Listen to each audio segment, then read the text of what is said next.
देखिए, ये स्पष्टीकरण बिल्कुल संतोषप्रद है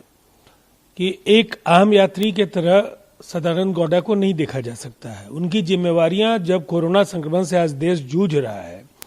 और अलग अलग राज्य में वो जाएं और उस राज्य के नियम के हिसाब से क्वारंटाइन, इंस्टीट्यूशनल क्वारंटाइन में वो जाना पड़े, तो मुझे लगता है कोरोना तो खत्म हो जाएगा, वो लगातार इंस्टीट्यूशनल क्वारंटीन में ही बने रह जाएंगे। ये इस तरह के सवाल सियासत के नहीं हो सकते हैं और ये कहीं ना कहीं विमर्श को बहुत निचले स्तर पर ले जाने की कोशिश है। दिशा निर्देश सभी नागरिकों के लिए लागू होते हैं, लेकिन कुछ निश्चित पदों को पर रहने वाले लोगों के लिए कुछ छूट। लेकिन निश्चित तौर पर इसलिए कि वो एक जिम्मेवारी है केंद्र सरकार का के स्वास्थ्य मंत्री के रूप में सदानंद गौड़ा जी को पूरे देश में, चाहे वो दवाओं की आपूर्ति का सवाल हो, स्वास्थ्य सुविधाओं का सवाल हो, फार्मास्यूटिकल मिनिस्टर के तौर पर उनकी जो जिम्मेवारियां हैं उसके लिए उन्हें अलग अलग राज्यों में जाना पड़ सकता है और इसलिए उन पर ऐसे नियमों को लागू किया जाना राष्ट्रहित में उचित नहीं होगा। संजय राउत ने केंद्र सरकार पर रेल मंत्रालय पर खास करके तंज कसा,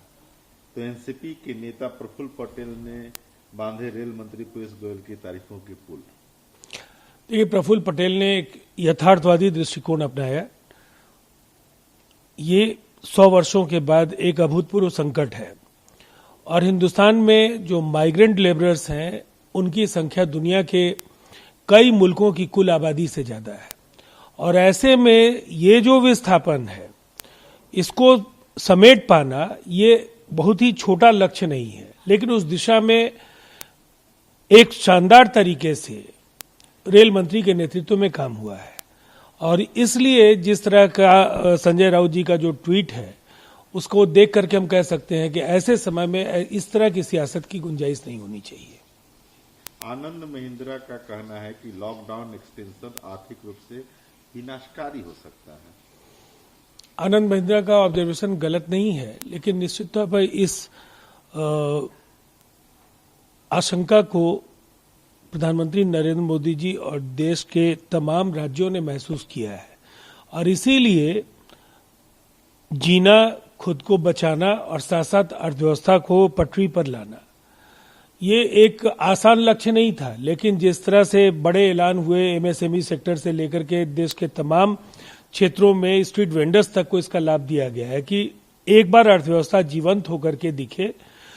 कृषि क्षेत्र में भी बहुत ही बड़े ऐलान हुए हैं, कोल सेक्टर में कई रिफॉर्म्स की बुनियाद डाल दी गई है।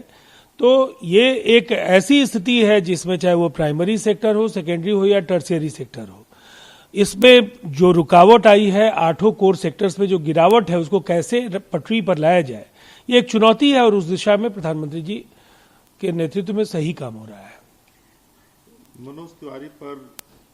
खेल में हिस्सा लेने पर सवाल उठे हैं, इसको लेकर उन्होंने कहा कि मैं हमेशा सामाजिक गड़बड़ी, लॉकडाउन मानदंडों का पालन करता रहा हूं। एमएचए ने दर्शकों के बिना स्टेडियम खोलने की अनुमति दी, उसी के आधार पर मैं वहां गया और खेला।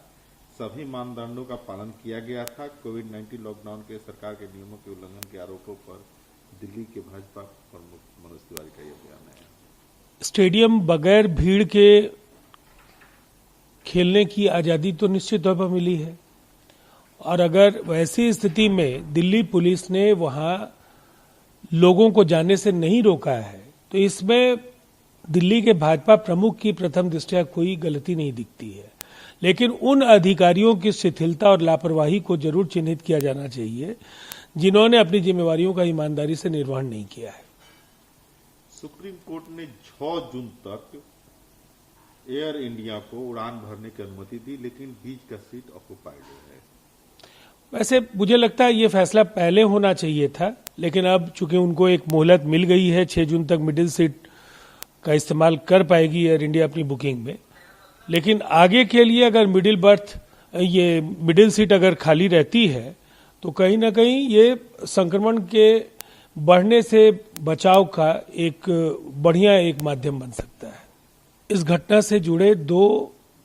अभियुक्तों की गिरफ्तारी हो गई है और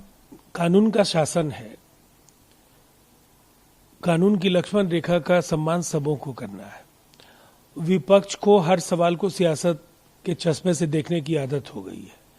लेकिन राज्य पुलिस मुख्यालय अपनी जिम्मेवारियों के प्रति सतर्क है और जो भी आवश्यक कदम